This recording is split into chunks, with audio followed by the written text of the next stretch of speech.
Hi, how you doing? We're going to talk about how it is that you divide rational expressions with quadratics in them. One thing we need to realize here is that if you have a rational expression, that you need to first check to make sure that it is in simplest forms, and you need to make sure that there are no factors that could reduce with one another. And the only way that you find factors of a quadratic is to actually go through the factoring process of whichever one works. And in this case, we have a quadratic expression with a leading coefficient of 1. So the way you factor these with a leading coefficient of 1 is all you're going to look for is what are the factors of your constant number that when you take them, that they add together to make negative 8y. And in this case, when I go ahead and factor that one, okay, you'll find that it's going to be y minus 4 times y minus 4. But what I need to check for is every single expression. What does it factor into? And if it doesn't factor, I just leave it. So if I take a look up here, I have y squared minus 36. Well, I'm going to work with one rational expression at a time. So y squared minus 36 divided by y squared minus 8y plus 16 is that quantity is divided by 3y minus 18 divided by the quantity of y squared minus y minus 1. So I have a bunch of expressions that I have to check, are they factorable? So here we go. I'm just going to go through it. So y squared minus 36, that's the first one I'm looking at. What you need to note is that that is a subtraction, okay? So therefore it's a difference. And this is a square number. Y squared is a square number and 36 is a square number. So this is called a difference of squares. And the formula for difference of squares is you have to know that's memorized as being, it is going to factor in the form of the root of y squared is y, and the root of 36 is 6. So it is end up going to be, okay, the two parentheses where you have plus and then you have minus. So you have y plus 6 times y minus 6 is what y squared minus 36 factors into. I then get down here, okay, we've talked about this one just recently, where I said I'm looking for the factors of 16 that are going to make 8 because the coefficient is 1. So I don't have to involve this coefficient here. So I go through and I find that this is y minus 4 times y minus 4, which is y minus 4, the quantity squared. I then continue on with this fraction here. I'm going to do the same exact thing. In this particular fraction, there is no square, there isn't a cubic, it's just a linear expression of 3y minus 18, and you need to know that that's linear.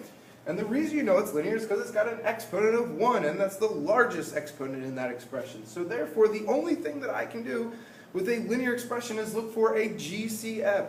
So what is the largest number that goes into both the coefficient of your variable and the constant? And in this case, 3 goes into 18. If 3 didn't go into some other number, then I would just leave it as that expression. But in this case, I can factor out a 3. So I can rewrite this as the expression of 3 times y minus, well, 3 times what makes 18, and it's 6. So then that has now been rewritten. I also come down here. I also must check this expression to see if it factors. If it doesn't, then there's nothing I can do. But in this case, there is something I can do, and this factors into y minus 4 times y plus 3.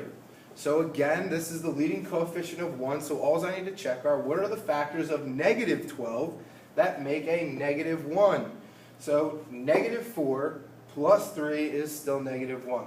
So I am almost all the way there. There is one last step, two last things that I have to do before I get my final answer.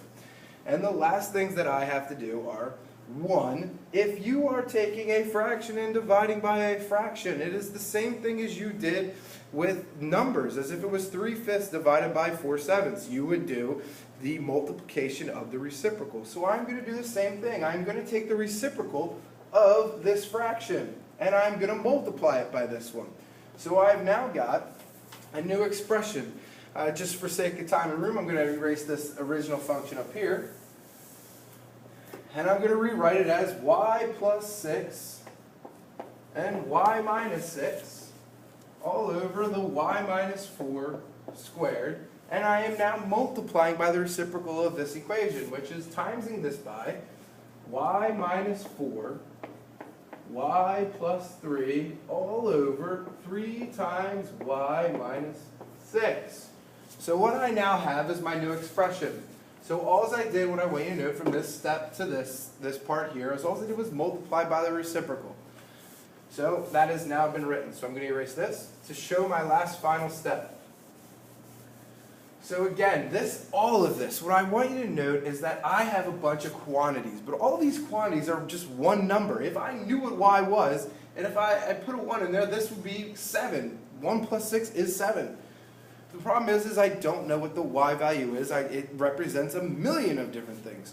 So what I'm going to show here is, okay, if this would have been, y plus 6 would have been 7 if I plug a 1 in, this would have then been negative 5. Well, guess what? If you take a look at this comes back to the idea of reducing, where I have a y minus 6 divided by y minus 6. It's the same concept as when we were doing the multiplication from last video. So that reduces. I then have a y minus 4, and I have two y minus 4s down here because it's a square. So what this does is I take one of the y minus 4s away from up here, and I take one away from the 2, which just leaves me the quantity of y minus 4, which is why I'm simply crossing out the square here. I now don't have anything else that is going to simplify, so I'm not reducing anymore. There is no y plus 6 down here. There is no y plus 3, so I'm just going to write this up.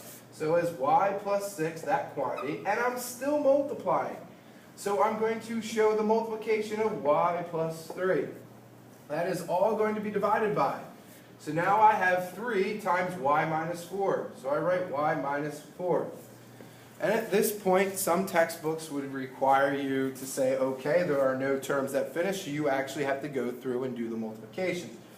For me, we're just going to stop here. I'm happy with just having the factors.